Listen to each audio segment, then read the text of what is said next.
dry wind, and then the fire will sort of begin to rear its head again in places, hot spots.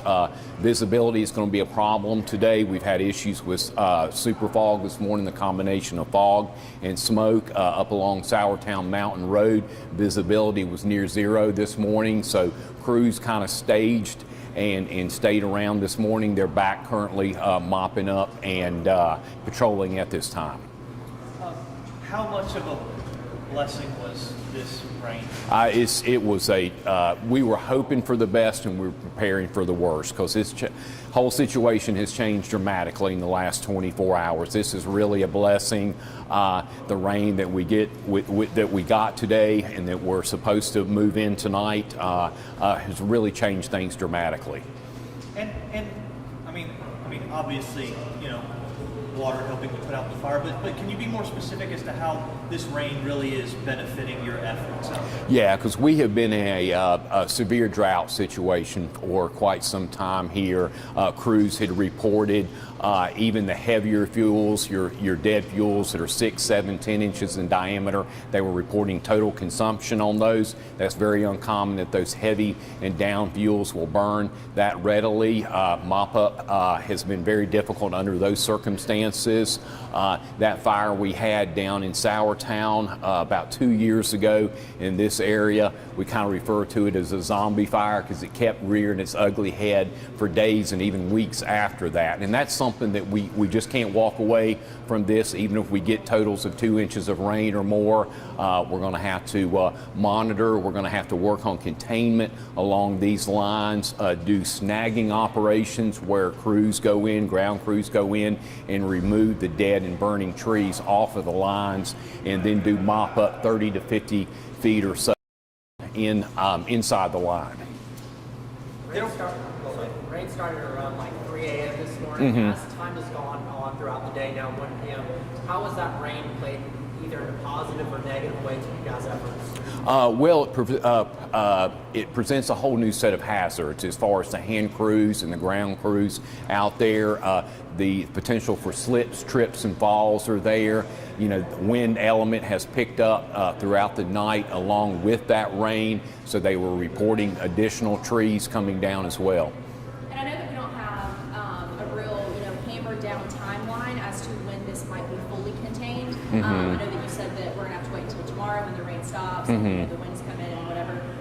But do you have like a guesstimate as to when exactly we'd be able to get close to 100% containment? Well, the operations section, probably within the next 24 hours, will begin to evaluate the staffing needs at that point. And then, we'll be able to release something as far as containment goes.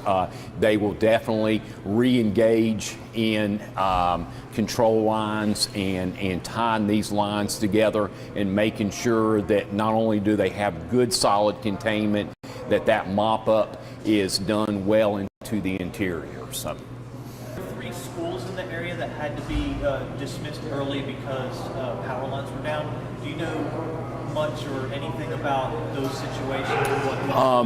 When the firing operation occurred last night, when night ops and the combination of day ops did their firing operations, because of the power lines that were through here, they did shut the power down briefly, but from what I understand, most of that is back on again at this point. And then Sauratown Mountain Road has been reopened, and the evacuation orders have been lifted as well. So you're telling folks it's okay to go back home? Yes, it is. Today you called it a tactical pause earlier. How important is something like that? You guys are going to be working hard over the next few days. Today, how important is today to that larger effort? It's extremely important. It's extremely important to give those crews a much needed pause, a much needed break, to be able to R&R to rest up, to fuel up, to water up, to maintain their equipment as well. You mentioned yesterday that if we did not get enough rainfall to help with firefighting efforts, you might have to evacuate more homes. Do we expect that not to be the case anymore?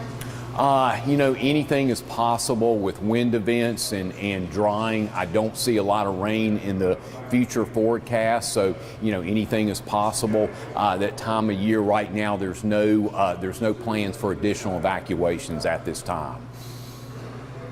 You mentioned a little bit ago about some of the crews being able to take a little bit of a break, temporarily at least. But are you guys offering like any mental health services? I guess to those who have been working like around the clock. You know, that is available through the agencies. You know, we do have of that for people that have need that, and you know, and that is available for them. Mm-hmm. I kind of want to talk about just like we were chatting earlier. Like we were up the Pilot Mountain Fire a couple years ago. We've been here. There've been a few different mountain fires within the last couple of years. Can you kind of speak to just your experience dealing with these firefighters and how like they all come together, right? They're all close knit. We have a bunch of different agencies from across the state, across the country.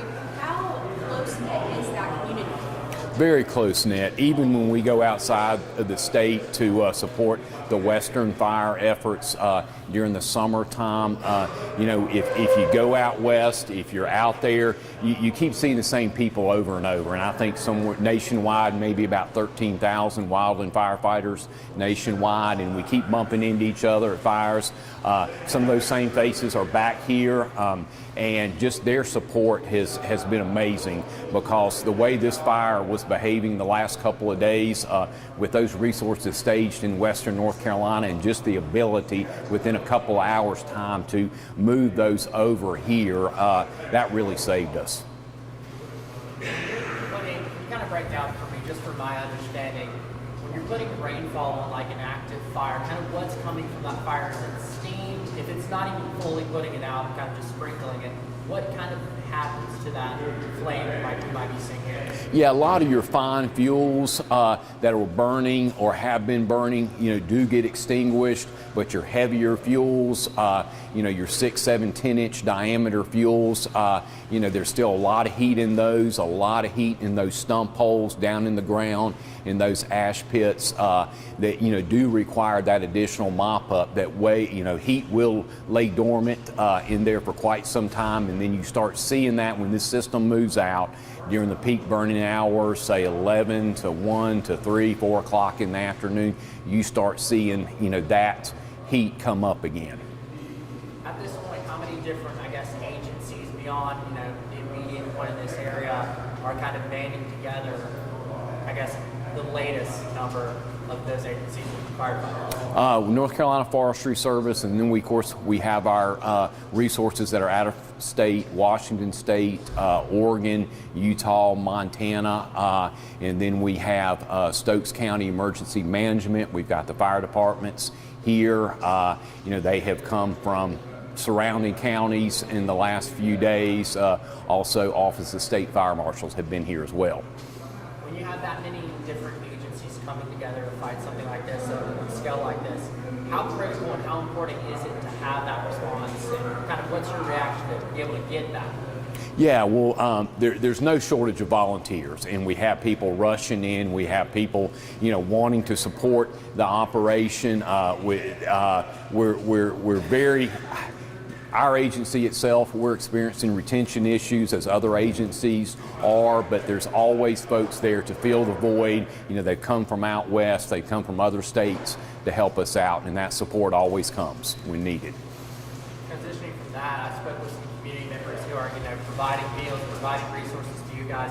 How important or how beneficial is it to have that community response, a positive community response? Well, it means so much to the firefighters that are here, just to see that outpour of support and to know that the people appreciate them being here, appreciate what they're doing, and then we've seen this time and time again over the years, because there's been fire on this mountain over the years, and it'll happen again at some point. On a cold day like this, does that really make a difference? I imagine you guys are freezing out there. You know, well, you know, the state provides the firefighters and the forest rangers and foresters with the adequate PPE they need, you know, with the brush coats, the gear to stay warm. As crews head out back onto the mountain as the rain has, you know, died down, can you show us on the map where they're going to start, or are they starting all over? They're already out there assessing structures right now, and they'll out assessing the lines and seeing what areas need the work. We know that there is, due to the burnout operations and the line right here, this is what we refer to as good, hard, cold, black line that's in here right now. We feel very confident about this area of the fire. Some of this is still hand line in here.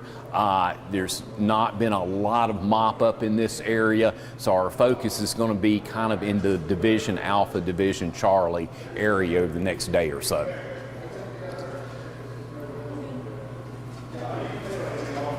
Good. I think we're good. Okay, all Thank you, right. Jimmy. Okay, thank you guys. Thanks. Gosh.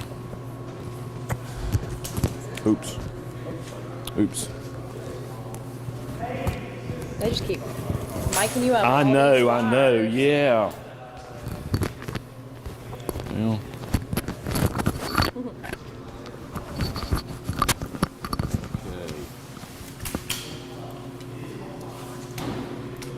Is this your- Yes. yep. Thank you.